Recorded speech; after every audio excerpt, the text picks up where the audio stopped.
The Oblivion Remaster is not just a great game, it's a love letter to a better era in gaming, a time before corporate checklists and microtransactions and live service buzzwords. It's a glowing reminder of what happens when a studio respects both the game they're working on and the players that are going to experience it. And the industry should be paying attention. While this remaster isn't a direct turning point, it's just yet another tentpole in a series of strong releases that are all finding success for the same reasons, and it's not rocket science as to why. The Oblivion Remaster itself is nothing short of incredible. It's one of the best remasters that I and many others have ever played, and it absolutely sets the gold standard as far as what a remaster should be. The numbers prove it.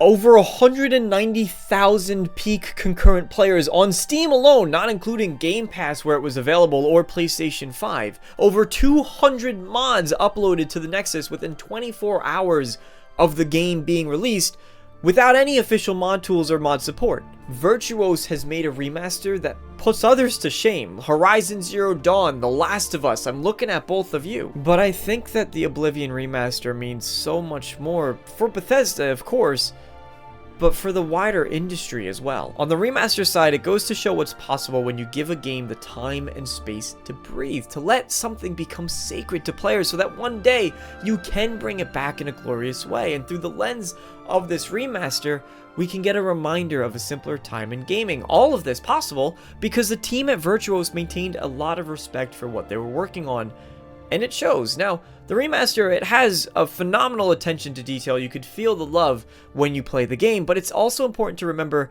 that's because the original Oblivion had that love and attention to detail in the first place. But Virtuos understood the job. They understood finding the balance between tweaking elements to become a little bit more modern, but leaving what needed to be left alone. They didn't attempt to completely rework the leveling system to make it their own, but they did tweak it to make sure that you could place points in the attributes that you actually wanted to. Virtuos didn't completely rework the NPC interactions, but they did more voice recording so that NPCs weren't voiced by the same two people more or less through the whole game.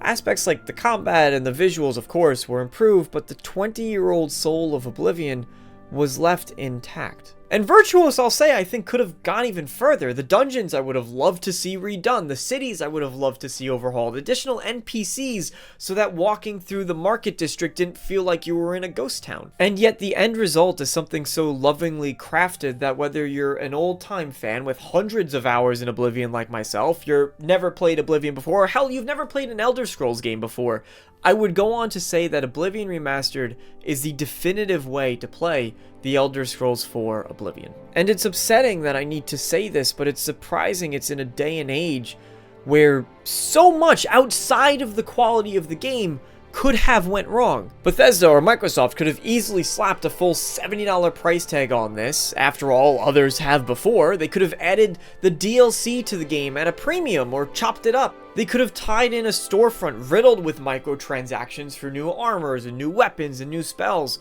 but they left all the modern nonsense in gaming out of it. Aside from a deluxe edition that, quite honestly, I forgot was even a thing. I didn't even realize that a deluxe edition released alongside this. Instead, all the DLC was included, the whole game was present at launch, and all at the price of $50. Any one of these things and the release of the game would have been completely overrun, lost in a sea of review bombs that completely overtake the quality of the game itself. It's not as though those games can't make a comeback. We saw it with titles like Star Wars Battlefront 2, which were riddled with microtransactions, so much so that Disney got involved. We saw it with Shadow of War that injected loot boxes into a single player game. We saw it with Fallout 76, which thankfully all these games have significantly turned around. But had it happened with Oblivion Remastered, which fans have been waiting for, speculating about, making fake leaks for years, it would have been devastating. Virtuoso's reputation would have been tarnished in advance of the Metal Gear Solid remaster that they're working on, or the Fallout 3 remaster that we know is all but inevitable at this point. Microsoft and Bethesda would have been under the microscope for corporate greed of a title that players hold near and dear to their hearts. Fans would have been looking skeptically, even more so than they already are, at the Elder Scrolls 6 and what might happen there. And yet you can still go back and buy the original Oblivion if you really wanted to for the same price as before this remaster launched, unlike what other companies have done. Every aspect of this game and its release is a reminder of what many would consider a better age in gaming, where studios didn't try to follow trends, they worked hard to set them, where they respected their audience, and their audience showed up. And it feels like in many ways we are slowly but surely starting to return to that. Games like The Blueprints, Expedition 33, two indie titles becoming some of the highest rated games of the year so far. Decreases in the amount of single-player studios that are being forced to work on live service entries. Highly anticipated upcoming launches like Doom the Dark Ages and Exodus. The Oblivion remake is yet another tentpole for an industry that feels like it's starting to heal. Slowly, but it is. Baldur's Gate 3, Warhammer Space Marine 2, Kingdom Come Deliverance 2, The Blueprints, Expedition 33, the list goes on, Indiana Jones and the Great Circle, now Oblivion Remastered. It's not some great mystery to why these games are successful. We don't need to open a book of black magic and summon Cthulhu to understand the secrets of why players gravitate towards these experiences. High quality writing, engaging narrative, attention to detail, polish in the game, no emphasis on monetization policies, a game that doesn't feel like it was published by a focus group or a corporate boardroom, a game that has a core focus audience that it's trying to target, and it takes risks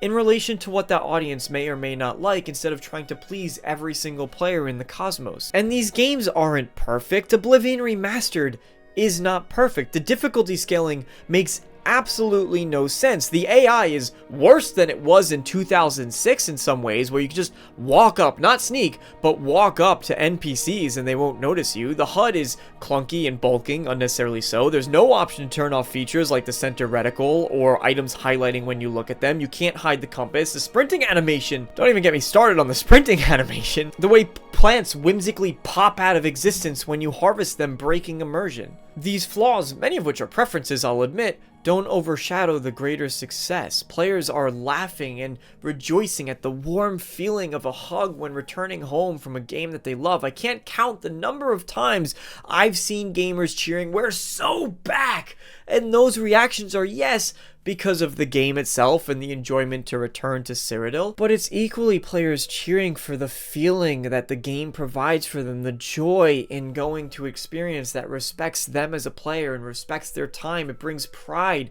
to be a gamer, the reminder of the beauty that video games are art, finding joy in escapism that modern titles fail to do when they inject modern problems into their fantasy game. The Elder Scrolls 4 Oblivion Remastered is a win for the industry, but it's a win for Bethesda too. It's a win in a time where fans need a little bit of confidence to keep looking forward to the Elder Scrolls 6. It's a slight beacon that if Bethesda can learn the right lessons of why players enjoy Oblivion Remastered and why they enjoy Skyrim, to inject that DNA into the next Elder Scrolls title. And what's arguably even more incredible is all of this was done without the need for long and very expensive marketing campaigns. The game just released, and it released to this level of success. I've always been an advocate for saying that studios should keep to themselves quite a bit more. They should stay quiet so that you don't have fans trying to develop the game for them, so that developers can sit back comfortably and just make the product that they want, and then audiences will judge it accordingly. And the Oblivion Remaster was able to find success with just that. Now, that's not in every instance. Baldur's Gate 3 was as successful and as great as it was because they had such a long early access period to get feedback from their players, but they understood which to listen to and which to ignore, and they applied it appropriately. And to Bethesda specifically, you don't need 1,000 planets and this massive world space and shipbuilding and settlement building and all of these other features. 20-year-old game, and players are enjoying it now just as much as they did back then. I still have concerns about The Elder Scrolls 6 and what direction Bethesda might choose to take it in, but I'm confident that Bethesda can take the feedback and understand what worked about Oblivion and understand what worked about Skyrim and incorporate that to make a really solid Elder Scrolls experience. And the rest of the industry, you don't need monetization and engagement practices and psychoanalysts developing ways to manipulate players to keep engaging with your product.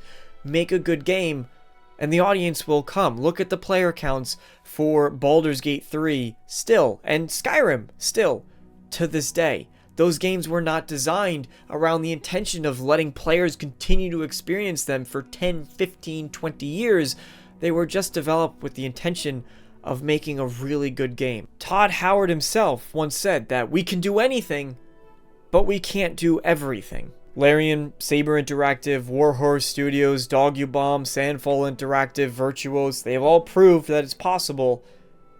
It's now just time for the others to follow suit. Thank you all so much for watching. If you're new here, consider subscribing if you want more RPG content, and leave your thoughts down below. I hope to see you all next time.